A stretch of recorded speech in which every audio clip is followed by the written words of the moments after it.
कविता का जुनून इसके सर पर सवार है। मेरी मुराद स्नेहा किरण से है।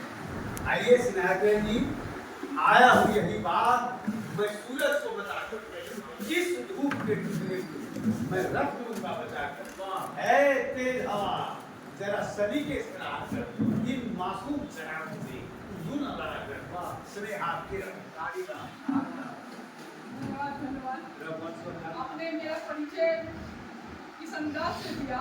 पहले तो आपने बोला था सरस्वती वंदन से कार्यक्रम का शुभारंभ करके, लेकिन अब जिस तरह से माँ काली और शिव शक्ति संकल्पना को रखा गया मेरे नाम के साथ, मुझे लगता है कि मेरे कार्यक्रम की शुरुआत सरस्वती वंदना से होती है, ये आम बात है। लेकिन आज इस कार्यक्रम की शुरुआत शक्ति के प्रवाह से होगी, ओज के प्रवाह से होगी। इन जो बुजुर्ग लोगों के बीच जो खून को ये रक्त जो ठंडा हो गया है, वो गर्म खून के साथ, गर्म आगाज के साथ होगी, शक्ति की वंदना के साथ। या देवी सर्वभूतेषु, या देवी सर्वभूतेषु शक्तिरूपेण संस्थिता, नमस्तस्ते नमस्तस्ते नमस्तस्ते नमो नमः। या देवी सर्वभूतेषु मातृरूपेण संस्थिता, नमस्तस्ते नमस्तस्ते नमस्तस्ते नमो नमः। या देवी सर्वभूतेषु मां कालरात्रिरूपेण संस्थिता, नमस्तस्ते नमस्तस्ते नमस्तस्ते नमो नमः।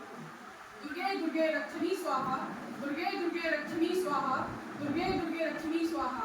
ओम ऐं ह्रीं क्लीं चामुंडाय विचे, ओम ऐं ह्रीं क्लीं चामुंडाय विचे। ओम जयंती मंगला काली भद्रकाली कपालिनी दुर्गा क्षमा सिद्धात्री स्वाहा सुधा नमस्तेतु। या देवी सर्वभूतेषु शक्तिरूपेण संस्थिता, नमस्तस्ते नमस्तस्ते नमस्तस्ते नमो नमः। जय मां। मुस्कुराइए कि आप पूर्णिया में।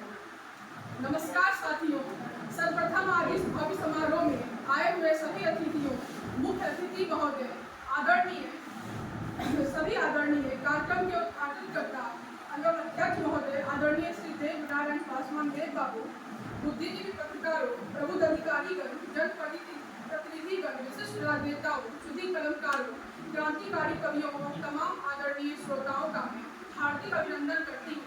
आज जिला स्कूल पूर्णिया का यह प्रांगण अगर शोभायुक्त हुआ है तो यह बस आप सबों की गरिमामय उपस्थिति से। मैं स्नेहा किरण इस खूबसूरत सीमांचल की बेटी हूँ और अररिया जिले के एक छोटे से गांव रानीगंज से आई हूँ।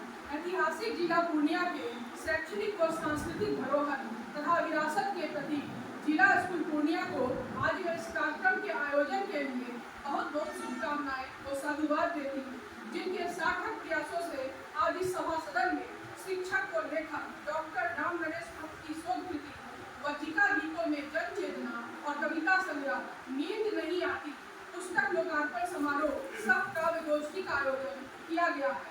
अपने नाम के अनुरूप ही एक श्रेष्ठ संतुलित और सार्थक सामाजिक साहित्यिक परिवेश को कायम रखना इस कार्यक्रम का मूल उद्देश्य है। सर, ऐतिहासिक जिला पूर्णिया की मिट्टी बहुत ही उर्वर है।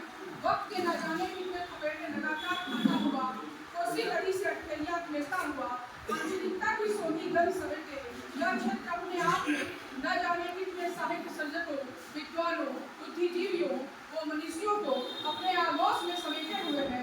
हर बीतता लम्हा हमें साहित्य के नए नए नव प्रवर्तकों से साक्षात्कार करवाता है। शब्दों के इन जादूगरों को सत सत नमन। सचमुच यह कार्यक्रम यह कहना मुनासिब होगा, जिद्दत की हर एक राह रिवायत तक है, जिद्दत की हर एक राह रिवायत तक है, लफ्जों की कहानी भी हिकायत तक है। धर्म और जाति का गलत इस्तेमाल न हो, लेखकों के साथ साथ जनसंचार के तमाम साधनों को भी इस बात का ख्याल रखना ही चाहिए। कुल मिलाकर सत्ता के केंद्रीकरण को इस दौर में लेखकों और कवियों की भूमिका अत्यंत महत्वपूर्ण हो गई है, क्योंकि बौद्धिक जटिलता सत्ता के साथ पूरी तरह समन्वय में आ चुकी है। आज इस कवि सम्मेलन हेतु मैं आप सबों के समक्ष मन के भावों को वाणी देती हुई कुछ स्वरचित कविताएं पेश करती हूँ। पहली कविता है मुक्ति के मार्ग पर स्त्री। शीर्षक सुनिएगा, मुक्ति के मार्ग पर स्त्री। स्त्री तो मैं हूँ, स्त्री तो मैं हूँ, पर जाने क्यों मुझे मीरा, राधा, सीता, द्रौपदी, उर्मिला, गांधारी और मंदोदरी बनने में तनिक भी रुचि नहीं है।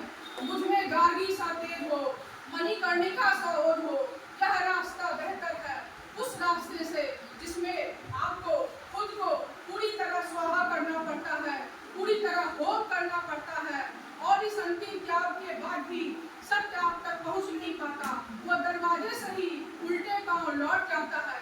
हे परमपिता परमेश्वर, हे परमपिता परमेश्वर, तुम मुझे बुद्ध होने का आशीर्वाद दो, क्योंकि जागृत बुद्धि वास्तव में अलिंग भेद से ऊपर है।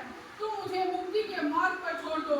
मैं खुद भटकते भटकते ही सही एक दिन महापरिनिर्वाण को प्राप्त कर लूंगी, वो भी बुद्ध से कहीं बेहतर तरीके से, बिना आधी रात को चोर दरवाजे से निकलकर, बिना अपने साथी और दूध मुहे बच्चे को छोड़े और उन्हें मर्मार्थक पीड़ा पहुंचाए, मैं शांतिपूर्ण तरीके से अपनी यात्रा तय कर मोक्ष तक पहुंच ही जाऊंगी, क्योंकि जगत जननी स्त्री हूँ मैं।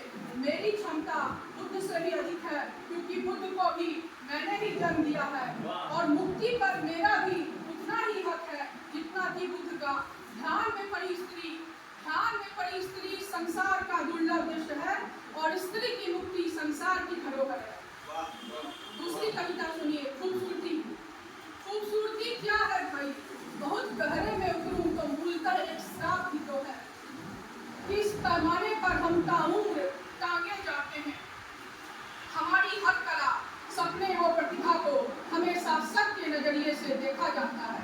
हमारे ख्वाबों पर दुनिया भर की पाबंदियां लग जाती है, और एक दिन ऐसा भी आता है जब हमें खुद अपनी ही खूबसूरती से डर लगता है।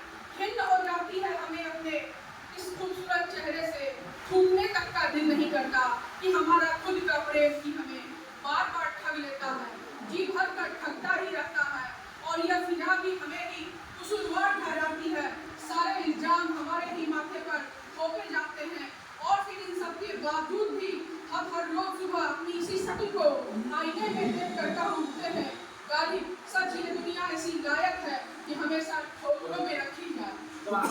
तीसरी कविता सुनिए, स्त्री बनने का सौभाग्य दो। शीर्षक है स्त्री बनने का सौभाग्य दो। आप सब जानना चाहेंगे सबसे सशक्त स्त्रियां आखिर कौन होती हैं, तो सुनिए जरा। अहंकारी मर्दों के हर गलत भाव